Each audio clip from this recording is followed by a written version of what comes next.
Selamat pagi saudaraku yang dikasihi Tuhan Yesus. Marilah kita mendengarkan firman Tuhan yang saya bacakan untuk kita dari Kisah Para Rasul pasal 16 ayat 25. Demikianlah dikatakan, namun kira-kira tengah malam Paulus dan Silas berdoa dan menyanyikan puji-pujian kepada Allah, dan orang-orang hukuman lain mendengarkan mereka. Itulah kesaksian dari kedua rasul Paulus dan Silas ketika mereka berdoa dan menyanyikan puji-pujian. Apa yang terjadi? Luar biasa, ya. Oleh adanya gempa bumi yang hebat, itu tangan mereka yang dirantai bisa lepas, ya. Juga itu, ya, orang-orang di tahanan itu bisa mereka bebas keluar, ya. Itulah dahsyatnya kuat kuasa dari Tuhan. Itulah kuasa doa dan puji-pujian dari orang-orang yang percaya. Karena itu melalui nas hari ini kita diingatkan, ya, pesannya apa? Bahwa Tuhan tidak pernah meninggalkan kita. Tuhan Yesus tak pernah meninggalkan kita. Terbukti bukan? Meskipun Rasul Paulus dan Silas terkurung, tetapi Tuhan ikut menolong mereka, bahkan membebaskan mereka. Nah, itulah dasarnya bagaimana Tuhan yang Maha Kuasa itu membimbing kita, memelihara kita, sehingga yakinlah Paulus dan Silas dan juga kita semuanya pasti kita katakan Tuhan itu sungguh baik, ya. Kenapa? Karena Dia ternyata tidak pernah meninggalkan kita.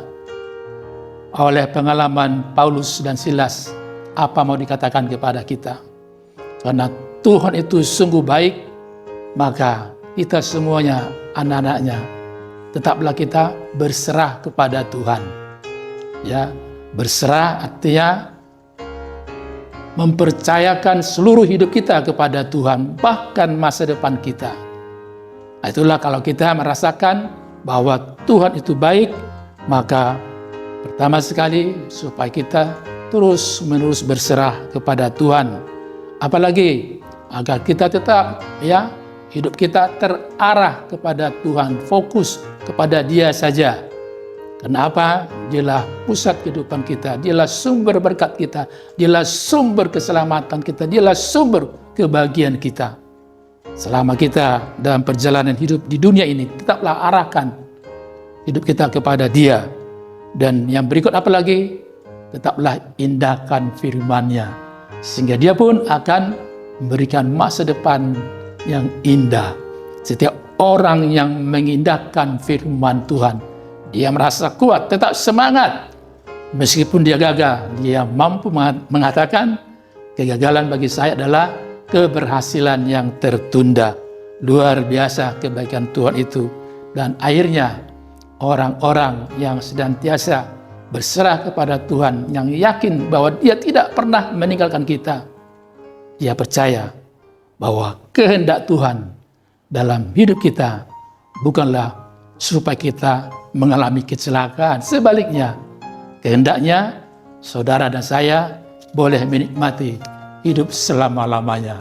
Itulah hidup yang kekal. Itulah anugerah Tuhan yang luar biasa yang diberikan kepada kita. Ayo, jangan lagi kita bingung, ya. Tetap arahkan fokus pada Dia. Karena Allah yang kita kenal dalam Yesus Kristus, Dialah Tuhan yang baik. Amin, kita berdoa. Terima kasih Allah Bapa yang baik, yang kami kenal dalam Yesus Kristus. Sebagaimana Tuhan, Engkau memperlihatkan kuat kuasa pengasihan-Mu. Meskipun di dalam penjara hamba-Mu Paulus dan Silas, tapi oleh kuat kuasa pengasihan-Mu mereka Engkau bebaskan. Mereka mengakui Engkaulah satu-satunya Tuhan Allah yang hidup. Karena Tuhan, peristiwa ini akan mendorong kami semuanya, anak-anak-Mu yang kini hidup di dalam zaman yang tidak menentu ini, Biarlah firman Tuhan memastikan kami bahwa kami tetap, hidup kami terus terarah hanya kepadamu saja. Biar Roh Kudus-Mu Tuhan meneguhkan hati dan pikiran kami, sehingga apapun pengalaman yang kami alami selama hidup di dunia ini, kami yakin dan percaya Tuhan tidak pernah meninggalkan kami. Biarlah firman-Mu senantiasa bertakhta dalam kehidupan kami, dan kami setia sampai Maranatha. Dalam Yesus Kristus kami berdoa dan mengucap syukur. Amin. Anugerah dari Tuhan Yesus Kristus dan kasih Allah Bapa dan persekutuan Roh Kudus menyertai kamu. Amin.